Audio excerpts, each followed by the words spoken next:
Let's bow our heads for a word of prayer. Við skulum lúta höfði. Lord, thank you for this beautiful inspirational music. Drottinn, þökk sé þér fyrir þessa tónlist. As we come before you, Lord, Og þegar við komum fram fyrir því núna, remind us, Lord, that we are worshiping a holy God. þá vitum við að við erum að tilbiðja heilagan Guð. Guide our thoughts, Lord, and open our hearts and minds to be receptive. Leið þú hugsanir okkar og opna þú hug okkar og hjörtu fyrir þér. We pray in Jesus' name. Í Jesú nafni. Amen. Amen.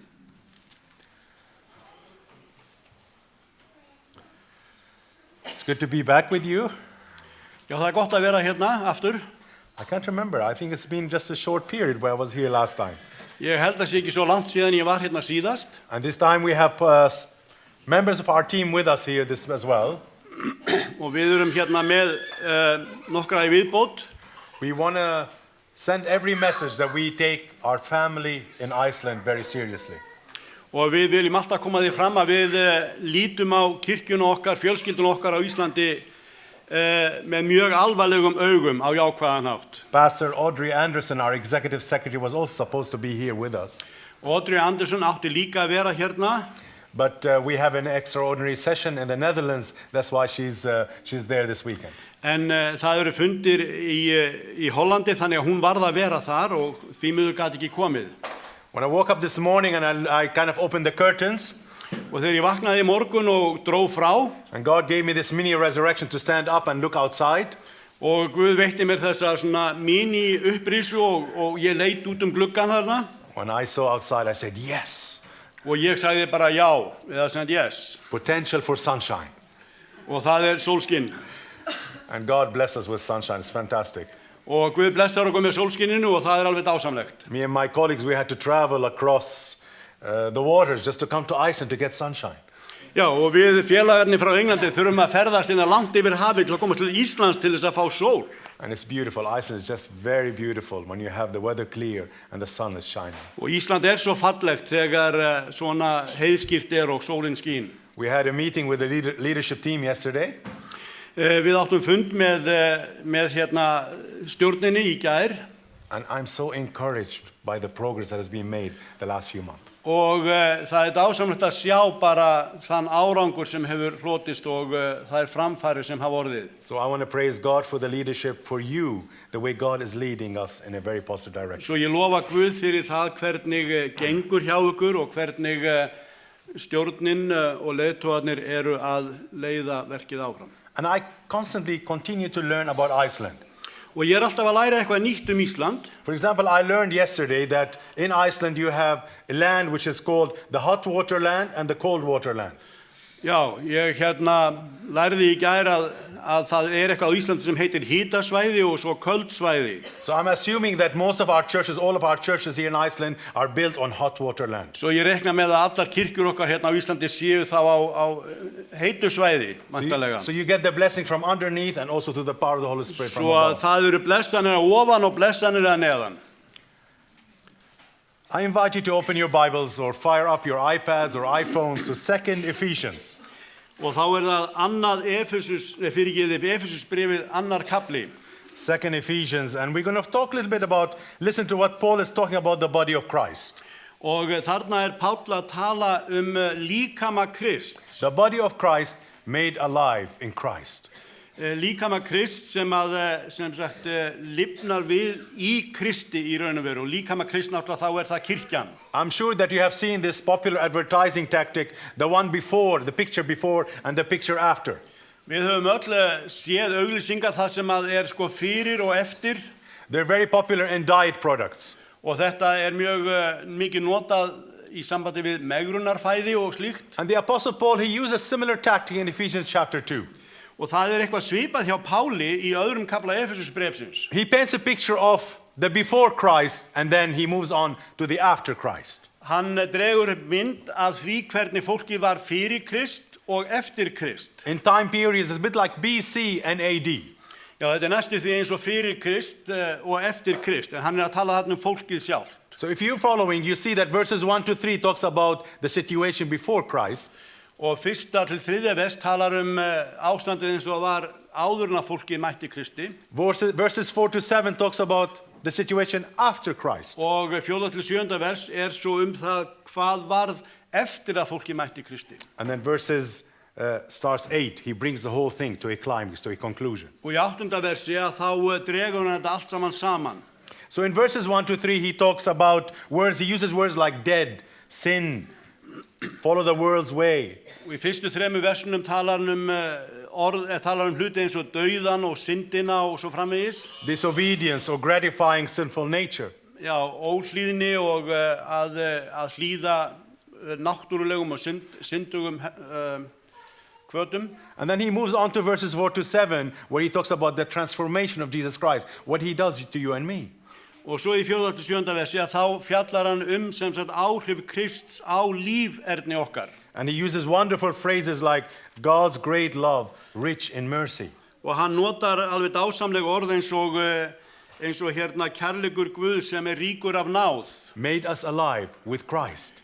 Endur lífgaði okkur í Kristi. And it is by grace that you have been saved. Og það fyrir náð sem við höfum hlotið hjálpræðið. Then we comes to verses 8 and 10. Og svo það 8. og 10. vers. And we will read here, for it is by grace you have been saved. Og við lesum því að af náð þér hólpnir orðnir. Through faith. Fyrir trú. And this is not from yourselves. Og þetta ekki yður að þakka. It is a gift of God. Þetta Guðs gjöf. Not by works. Ekki byggt á verkum. So that no one can boast. Enginn skal geta miklast af því. For we are God's workmanship. Við smíð Guðs. Created in Christ Jesus. Skapaðir í Kristi Jesú. To do good works. Til góðra verka. Which God prepared in advance for us to do. Sem hann hefur áður fyrirbúið. Til þess að vér skildum leggja stund á þau. Let's pause for a while and summarize.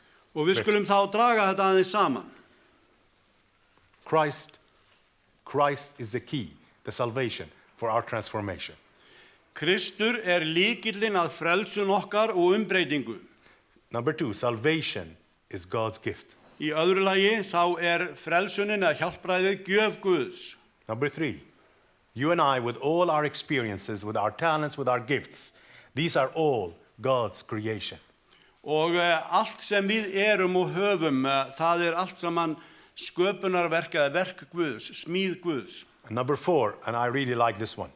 Og fjórða atriðið og þetta líka mér við. God even prepared in advance for us to do good works. Að hann fyrirbjóð þetta, sem sagt fyrirfram. God makes that first move. He initiates. He starts these wonderful things in our lives. Guð átti frumkvæðið þessa hluti í lífi okkar.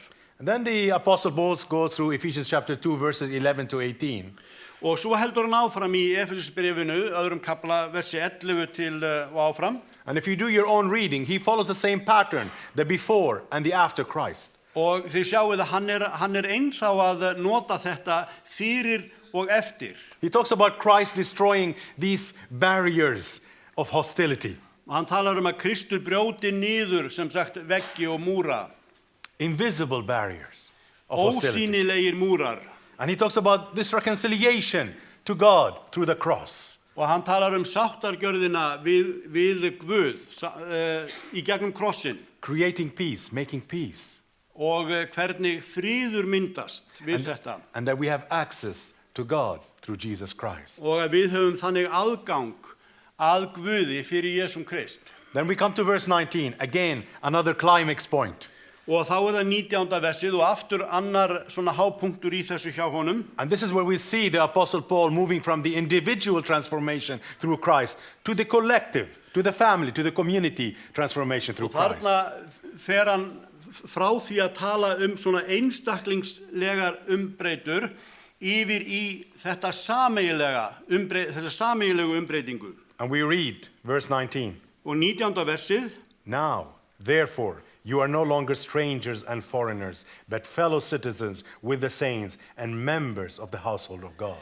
Þess vegna þér ekki framar gestir og útlendingar, heldur þér samþegnar hinna heilugu og heimamenn Guðs. having been built on the foundation of the apostles and prophets, Jesus Christ himself being the chief cornerstone. Þér eru bygging sem hefur að grundvelli postulana og spámennina en Krist Jésu sjálfan að hyrningarsteini. In whom the whole building being fitted together grows into the holy temple in the Lord. Í honum öll byggingin samantengd og vex svo að hún verður heilagt musteri í drottni. In whom you have also been built together for a dwelling place of God in the Spirit. Í honum verði þér líka bústaður handa Guði fyrir anda hans. Let's pause again and summarize. Og við skulum aftur draga þetta saman. There are three important messages out of this group of verses. Hérna eru 3 atriði. Through Christ's sacrifice on the cross, we being transformed as a spiritual family. Vegna fórnar Kristakrossinum þá erum við umbreytt í það að vera andleg fjölskylda. Well founded on the apostles and prophets and Jesus Christ himself being the cornerstone. Og grundvölluð á spámönnunum og postulunum og Jesús Kristur hyrningarsteinin. And the whole building is fitted together, growing together to become a dwelling place for God. Og öll þessi bygging, hún sem sagt verður svo að íverustað eða bústað Guðs. Ellen White, she makes one of a very good commentary on these verses from the Apostle Paul. Og það dálítið skemmtilegt sem Ellen White segir þetta hérna. You find this in the Review and Herald in December 4, 1900. Já, þetta frá því 1900 í hérna safnaðarblaðinu okkar. She writes, the church on earth is God's temple. Hún segir, söfnuðurinn á jörðu musteri Guðs. And it is to assume divine proportions before the world. Og þetta musteri á að verða guðlegt í augum heimsins. This living building is to be the light of the world. Þessi lifandi bygging á að vera ljós heimsins. It is composed of living stones. Hún samanstendur af lifandi steinum. In brackets, that's people, that's you and I, living stones. Það fólk sem þetta eru við. Laid close together. Sem að eru samsettir. Stone fitting to stone. Steinn við stein. Making a solid building. Og gerir þá þarna sterka og góða byggingu. Or these stones are not the same shape or dimension. Og þessi steinar eru ekki allir af sömu lögun eða stærð. And notice this last sentence. Og takið eftir þessu síðasta sem hún segir. And each stone is a living stone, a stone that emits light. Sérhver steinn lifandi steinn, steinn sem gefur frá sér ljós. Emits light. Gefur frá sér ljós. The light is not from me and you. Ljósið ekki frá mér og þér. We emit Christ, Jesus Christ's light to the world, the world of darkness. Við eins og speglum ljós Krists til heimsins. And she continues to say, the living stones that you and I, that shine, are a great annoyance to Satan. Og hún segir, þessi lifandi steinar sem skína fara í taugarnar á Satan. And he ever seeks to cut off the light and eclipse the Son of Righteousness by interposing his shadow between the soul and God. Og hann sífellt að reyna að slökkva ljósið eða fara fyrir ljósið, fyrir ljós sem sagt réttlæti sólarinnar með því að koma fyrir þar skugga sínum milli sálarinnar og Guðs. In the remaining time, I need to keep an eye on the time there. In the remaining time that I have, I would like to draw 3 reflections, 3 thoughts. Og mig langar núna til þess að draga fram 3 atriði í tengslum við þetta. I'd like to remind you about an exchange between Jesus and Peter in Matthew chapter 16. Mig langar til þess að við skoðum hérna samskipti Jesus and Peter. Jesus and Peter. Já, Jesus og Péturs. Remember when Jesus asked Peter the question, who do you say I am? Munið þegar Jesus spurði Pétur, hver segja menn mig vera? Peter's response was, you are the Christ, the Son of the living God. þá sagði hann, þú ert Kristur, sonur hins lifandi Guðs. And of course, Jesus, in that discussion, that dialogue, he affirmed him, saying that this message that he gave was really from God the Father. Og hann í raun og veru að segja að þetta kemur frá Guði. And then he continued to tell Peter, remember? Og svo heldur hann áfram að tala við Pétur. And I also say to you that you are Peter. Og ég segi við þig, þú ert Pétur. And on this rock, Og á þessum kletti I will build my church. mun ég byggja kirkju mín, reisa kirkju mína. Stop for a second. Og við skulum aðeins núna hinkra við. I will build my church. Ég mun byggja kirkju mína eða söfnuð minn. And the gates of hell shall not prevail against it.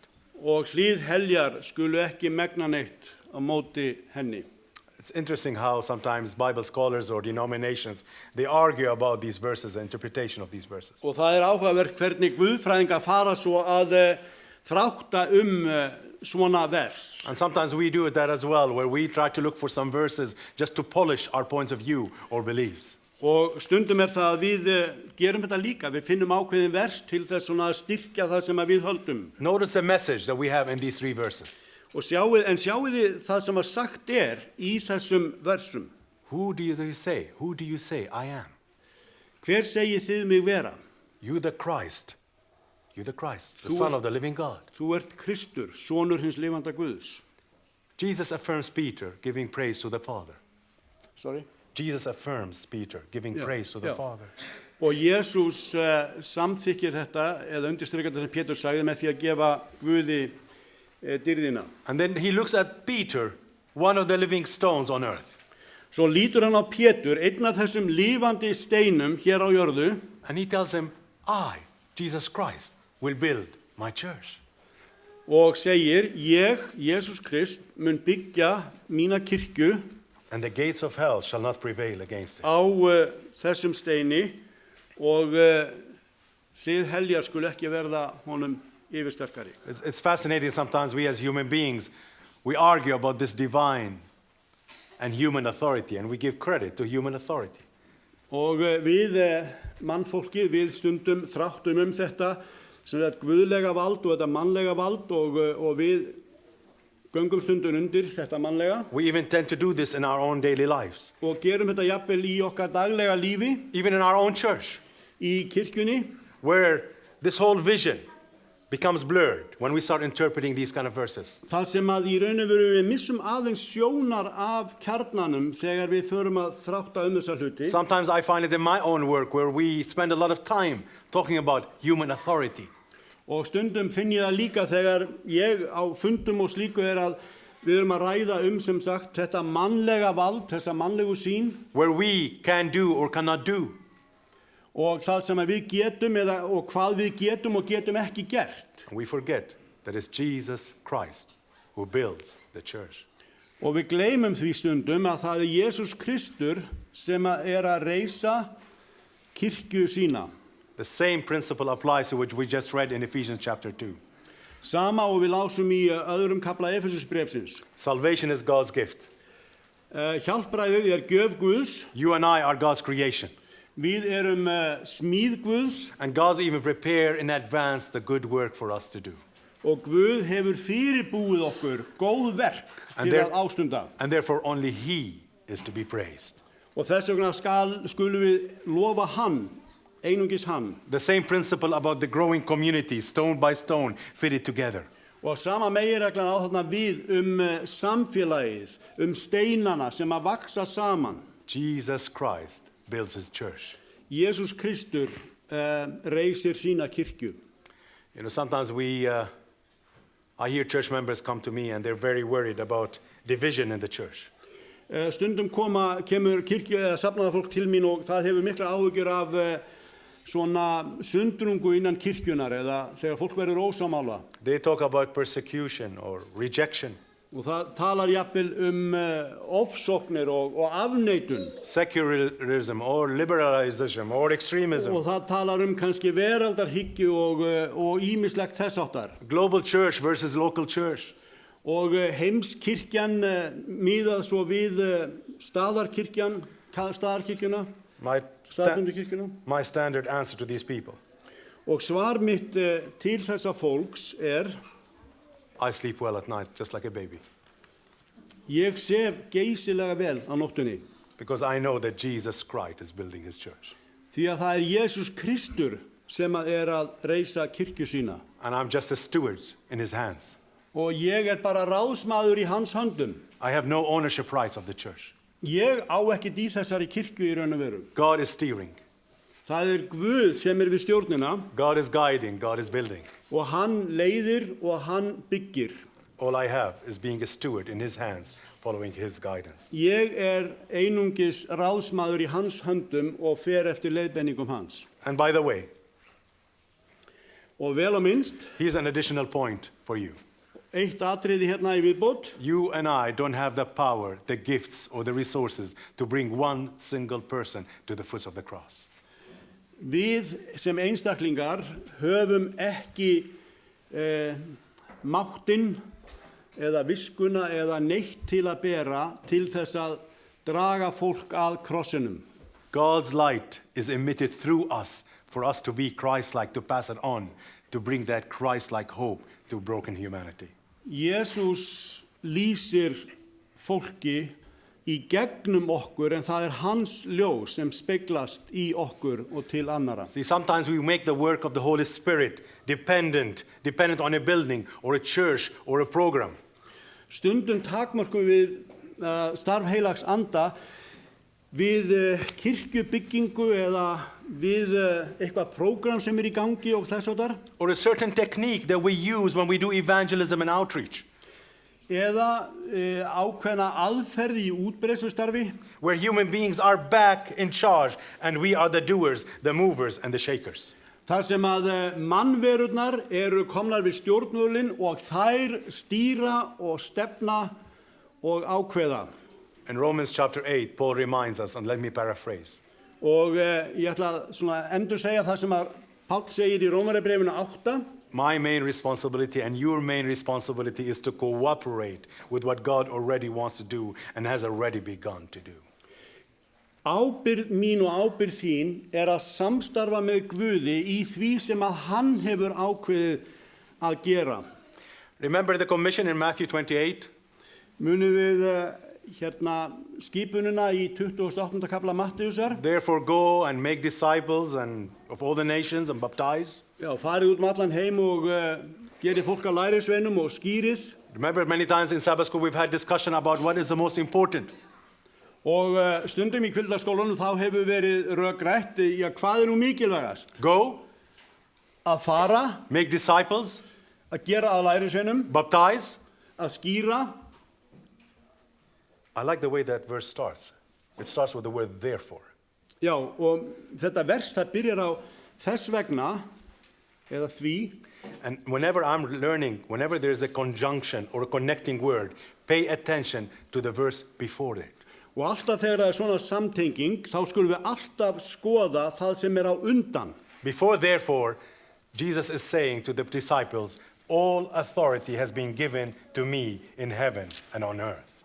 Því að það sem á undan að allt vald mér gefið af Guði, allt vald á himni og jörðu. And for me, this is the most important part of the commission in Matthew 28. Og þetta það mikilvægasta í þessari starfskipun í Mattheusi 28. Because Jesus is telling you and me, I have been given all the authority to do it. I build my church. Því að Jesús að segja, mér hefur verið veitt vald og máttur til þess að byggja kirkju mína. Svo þið að starfa fyrir mig. I have the authority over all powers of darkness, over death and over hell, over government and evildoers.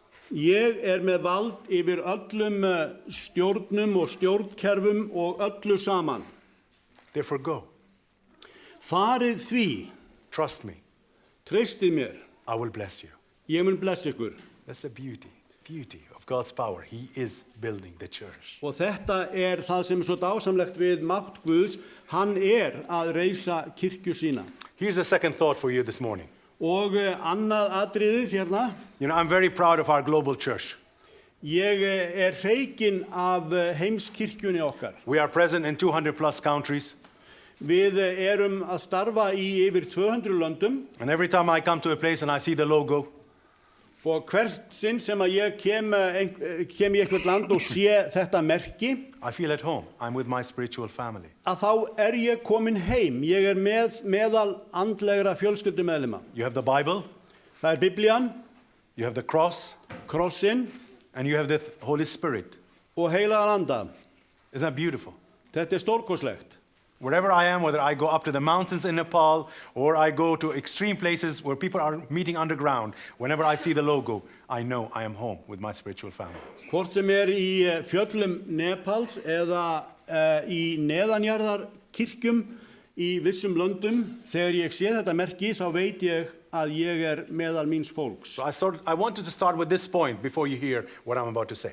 Svo þess að ég vildi byrja aðeins á þessu merki okkar áður en að ég held áfram hérna með næsta atriði. Sometimes I wonder if we spend a bit too much time or we buy into this culture of more, of bigger, of global.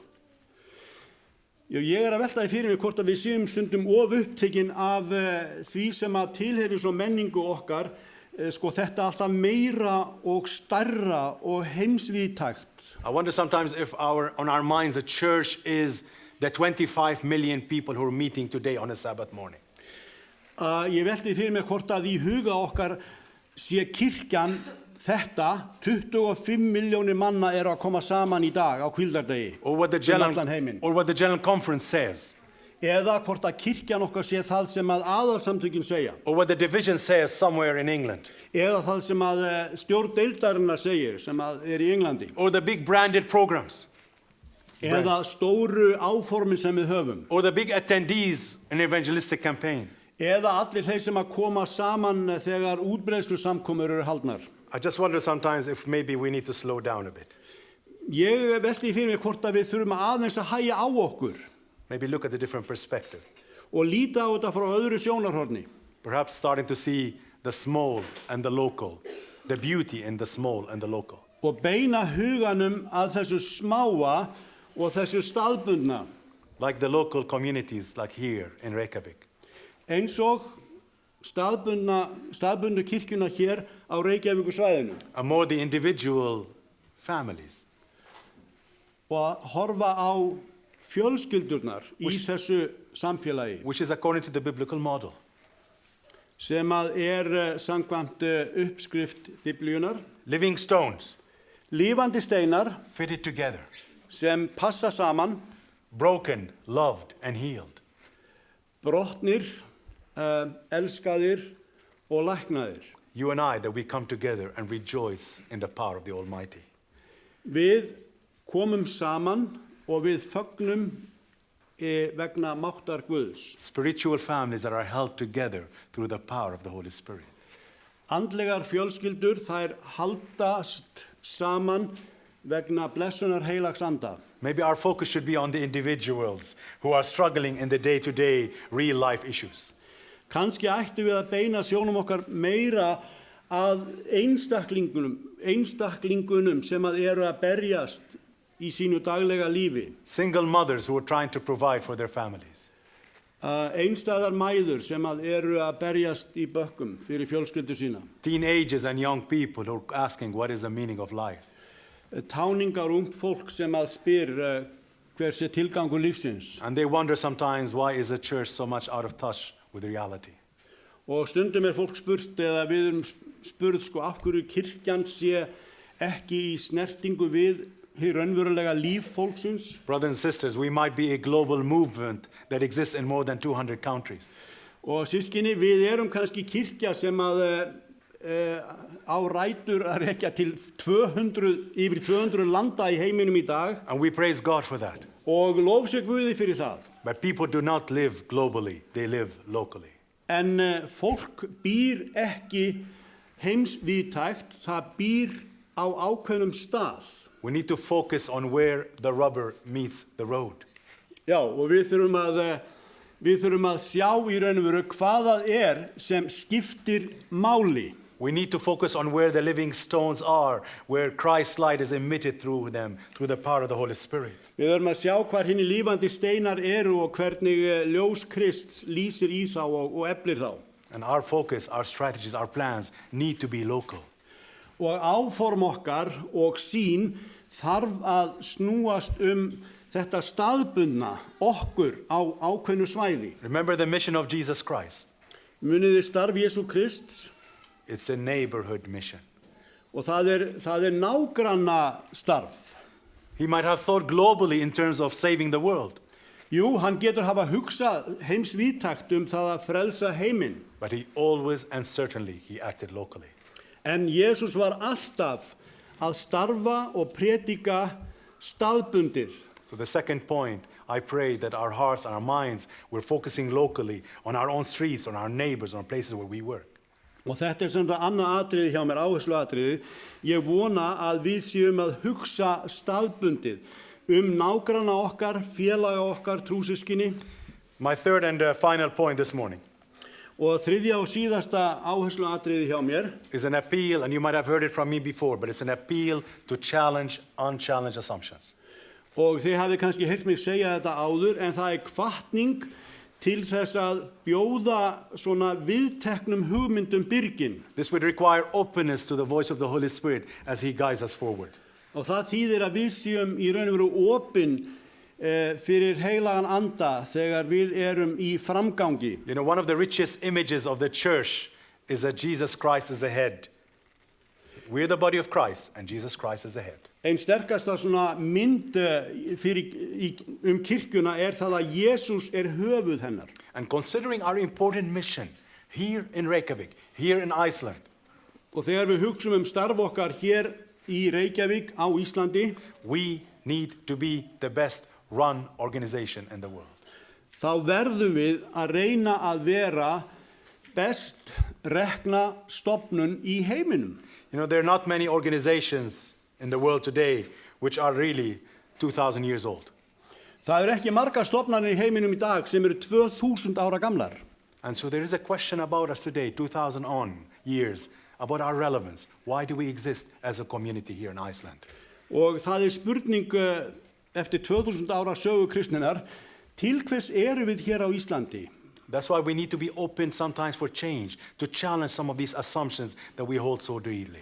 Þess vegna þurfum við stundum að endurskoða og rýna í hlutina svolítið öðruvísi en við erum vön. I don't know if I've told this story here before in Iceland. You know, you start slipping here and losing your memory. But the story of a church elder in the north of England.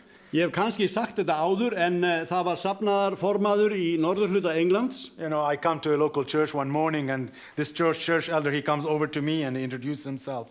Og ég geng inn í kirkju þarna og þessi maður kemur þarna og hann kynnir sig. You know, and during the conversation, he told me that he's been the elder in the local church for 40 years.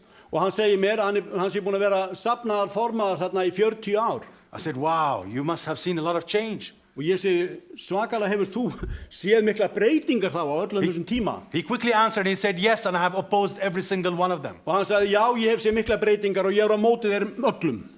Change, Breytingar. relevance. Að höfða til og ná til. Children ask 125 probing questions every day. Já, það búið að regnað út að börn spyrja 124 spurninga á dag að meðaltali. You and I, as adults, we only ask 6. En við, fullorðnir, við spyrjum bara 6 spurninga. Somehow, between childhood and adulthood, we lose 119 questions. Já, og við glötum 119 spurningum frá bernsku til fullorðins ára. At some point, we become used to what is routine, what is normal. Á einhverju tímapunkti þá venjumst við bara rútínunni og því sem að bara í gangi og aðlögumst því. And then we start making assumptions. Og svo förum við að taka ákveðna hluti sem sjálfsagða. And as one wrote, this is a day imagination dies. Og á þessum vegi það sem að ímyndunaraflið og hugmyndunar deyja. I have a long list of unchallenged assumptions in my own work. Og ég með margar svona þrálátar spurningar sem að ég hef handa mér í starfi mínu. Here's just a few.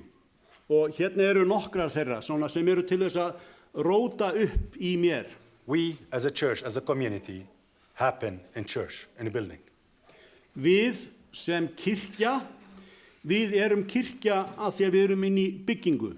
Preaching is the most effective way to pass on the truth. Predikun besta leiðin til að framsetja sannleikan.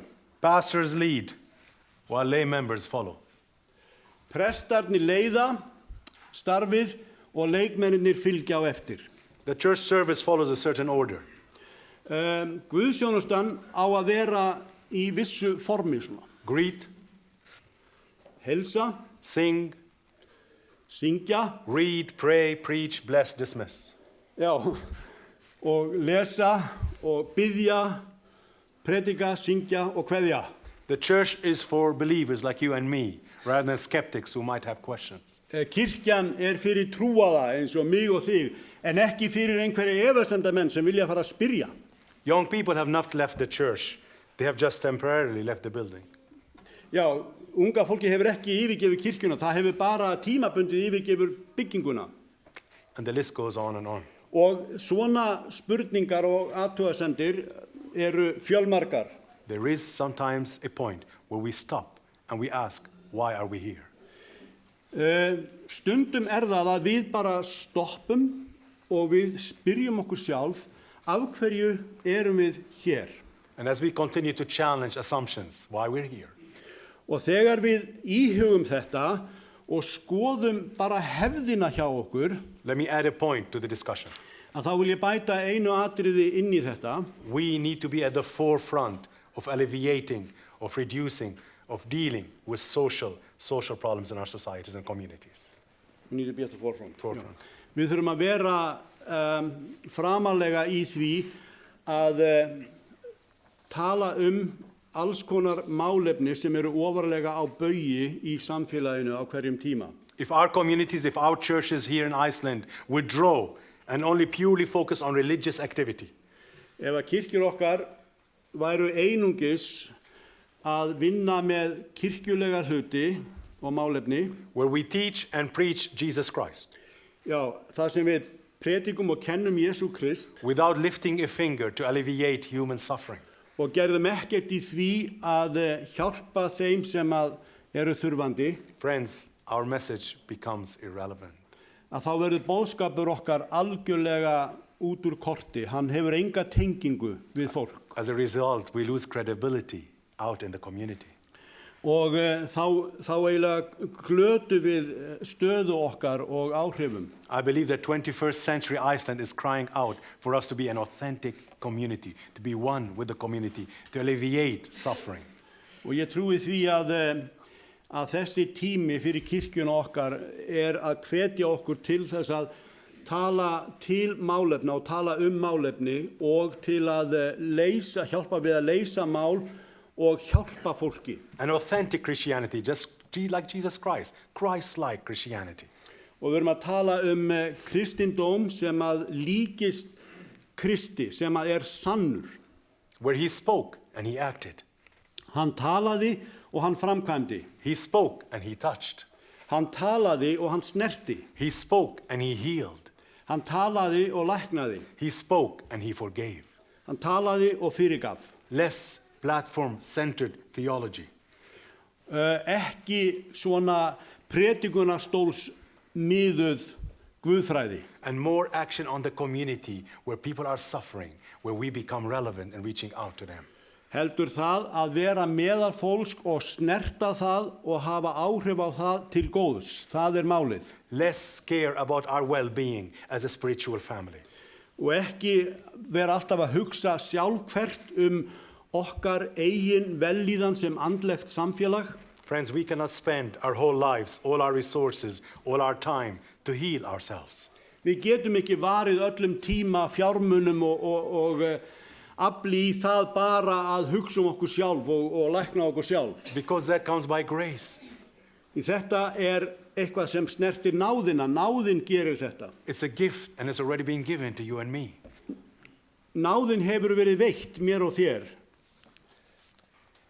In conclusion, og til að draga saman, God loves to surprise us. Guð hefur unun af því að koma okkur á óvart. And his chief objective why you and I are here is to give glory to him. Our chief objective. Yeah. Og okkar aðalmarkmið meðan við erum hér saman ætti að vera að gefa Guði dýrðina. And he's waiting for you and me to dare to trust him. Og hann býður eftir mér og þér til þess að við þorum að treysta honum. All authority has been given to him to turn this world from darkness to light. Allt vald hefur við gefið honum til þess að breyta heiminum úr myrkri í ljós. And we, you and I, part of this wonderful spiritual family, fit it together. Og við sem einstakir þættir í þessari stórkostlegu andlegu fjölskyldu Emitting Jesus Christ's light to this dark world. eigum að veita ljósi Jesú Krists til þessa myrkvaða heims. He's waiting for you and me to consecrate, to commit our lives to him. Og hann býður þess að við gefumst þessu verkefni, að við tökum okkur á. Therefore, anticipate good works. Anticipate good works. Og þess vegna hugsum það sem að kallast góð verk, Which God has already prepared for you. sem Guð hefur fyrirbúið þér. Pray, believe. Believe that God can do things, incredible things, beyond yourself. Biðjið og trúið því að Guð geti gert stórkostlegt í gegnum þig. Let Christ's light shine through you. Og leyfi ljósi Krists að lýsa í gegnum þig. May his name be praised. Og nafn hans sé lofað. To God be the glory. Og Guði sé dýrð.